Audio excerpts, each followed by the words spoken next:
This audio presentation of Neville Goddard's God Became Man is brought to you by audioenlightenment.com. Copyright 2012. All rights reserved. God became man. You are told that God became man, that man may become God. You may think you are the man that God, as another, became, but I tell you, you are the God who became man, that man may become you. Because my vision, which parallels scriptures, are accurate, I can boldly say what I have told you is true. In the 82nd Psalm, we are the speaker, speaking to ourselves and saying, I say, you are gods, sons of the Most High, all of you.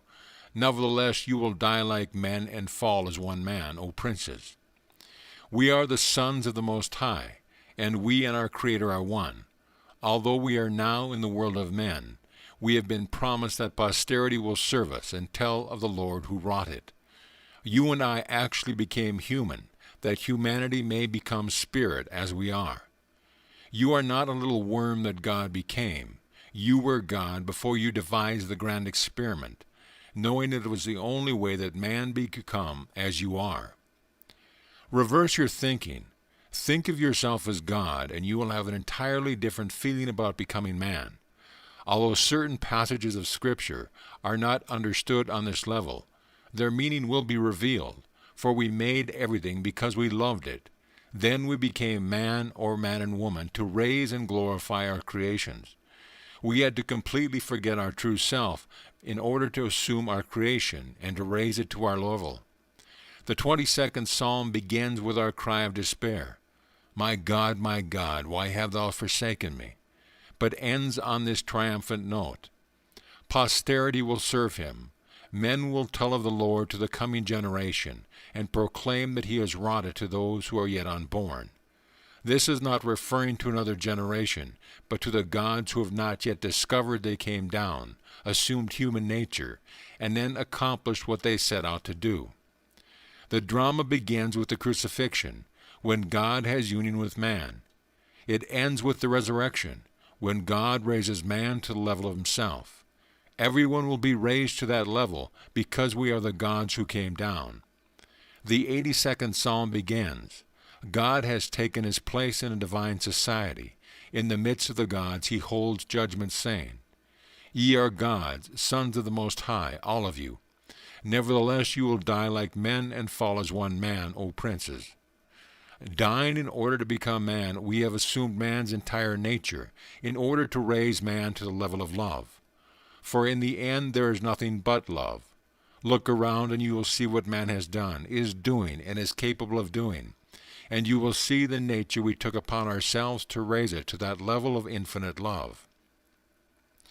The crucifixion did not take place in the year 1 A.D., but in the beginning of time.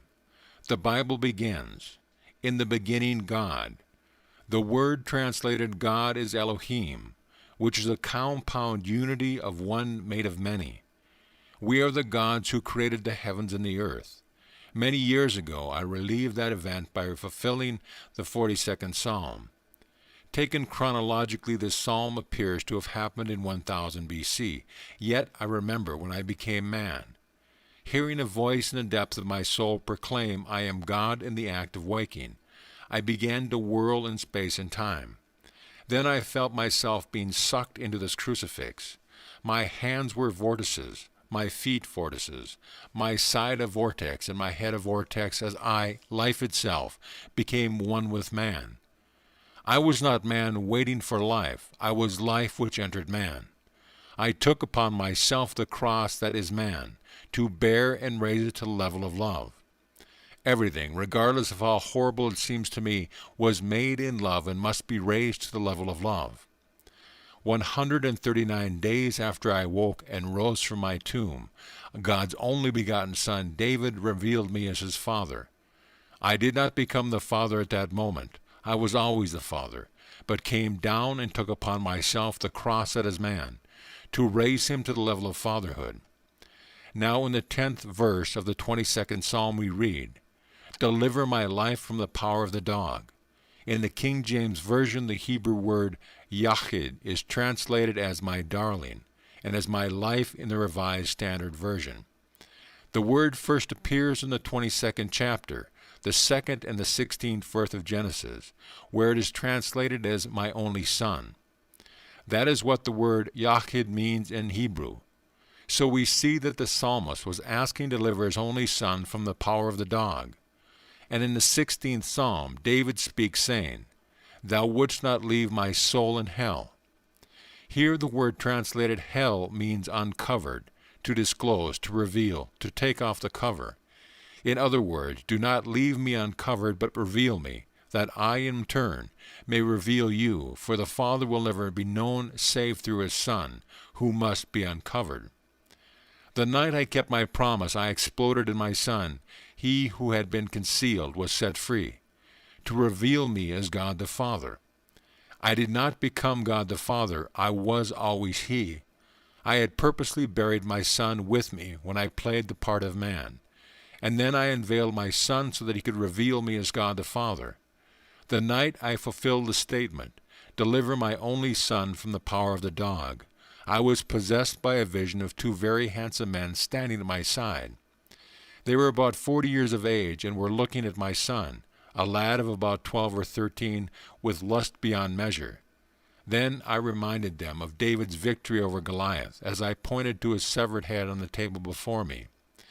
Leaning against an open door, my son was looking out at a pastoral scene, while I was seated at his right, in the fulfillment of statement, Thou art at my right, so I shall always be saved. We are the gods who assumed human form, now playing all the parts in the world. In time we will lift the part we are now playing up to our true self, who is God the Father. Before we descended, we were the Elohim who deliberately created the play. Then we entered our creation to redeem it.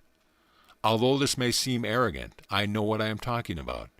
Thomas Chansey, the editor of the Encyclopedia Biblica, which is one of the most scholarly of all the higher criticisms of the Bible, questioned how God could have taken his place in the divine assembly. Yet I know that when we agreed to descend and dream in concert, the one made up of the many proclaimed, I say, you are gods, Son of the Most High, all of you. Nevertheless you will die like men and fall as one man, O princes. We are all princes, for we are the gods who made up the God who came down into mortal form, to raise these forms to the level of ourself. Man has completely reversed it. Today a prophetic book is all about mechanisms, more and more mechanics. Instead of plowing the field with a hoe, man now uses a tractor. Instead of a wheelbarrow, we use a missile to go to the moon. Man is taking greater and greater mechanisms, but no one is telling of a lordly or humanity. No one writes of that which came down into man and cannot return until he is born from above. No one is telling of this being who is going to rise out of his mortal skull and take man with him. Rather, they tell of greater and greater mechanisms. Yet I tell you, the eternal story is that I, the I Am, took on mortality. I am the God who now wears your mortal form. The union is so complete. I feel I am human, and I will take this human feeling with me back into the level of love. We are the gods who came down in order to become individualized. What will we do tomorrow, I do not know. Will we again descend into another element of the animal world, or will it be the plant or mineral world we will redeem? We must redeem everything we have created, for we cannot leave anything unredeemed. So as Tennyson said in his poem called The Plan, be patient. Our playwright will show in some fifth act what this wild drama means. I, the playwright of this wild dream, will not be satisfied just to redeem one section. The whole of creation must be redeemed. This has been quite a challenge, but God has wrought it as you are told in the end of this wonderful story. Posterity will serve him, and men will tell of the Lord to coming generations and proclaim that he has wrought it. You are infinitely greater than you think you are. You and I were together in eternity, which is everlasting, enduring. What cannot endure forever ceases to be. When God ceases to imagine something, it vanishes. But you and I are eternal beings who came down into time.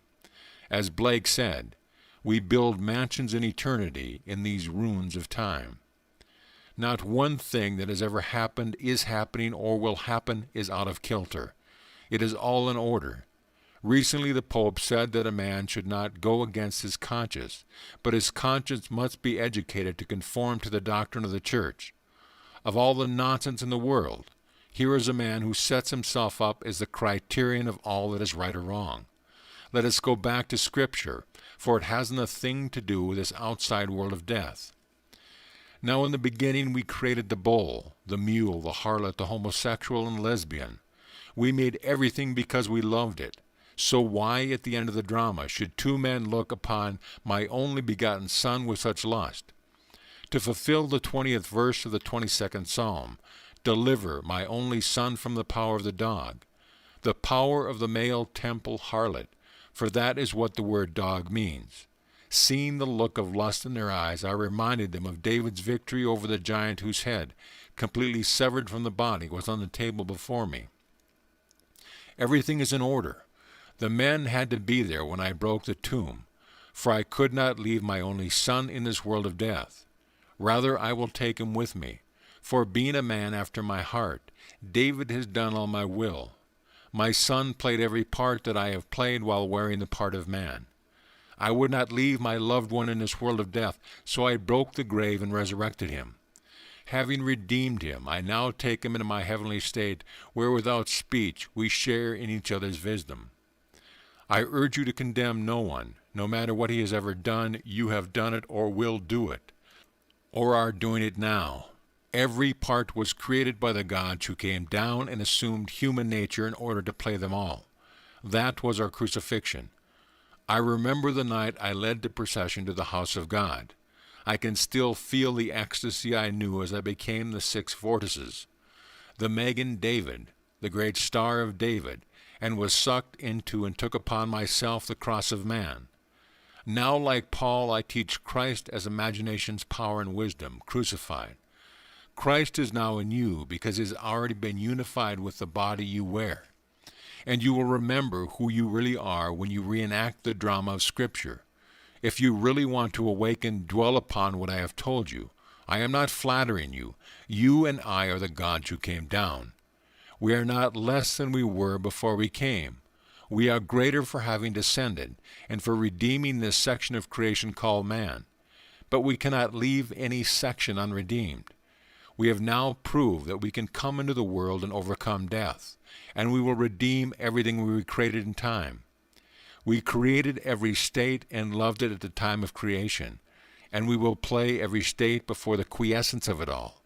Our eternal beloved being called David calls us Father, and you will take him with you, for he is your only begotten Son who revealed you to yourself. David died and was buried, but you will not leave him in the world of death. You will break the shell with a terrific explosion as though the skull erupts, and David, who is buried there, is set free to reveal you to yourself. Then in time you will take him back into the heavenly sphere, the eternal, the everlasting, enduring state of the redeemed. Now, let us go into the silence.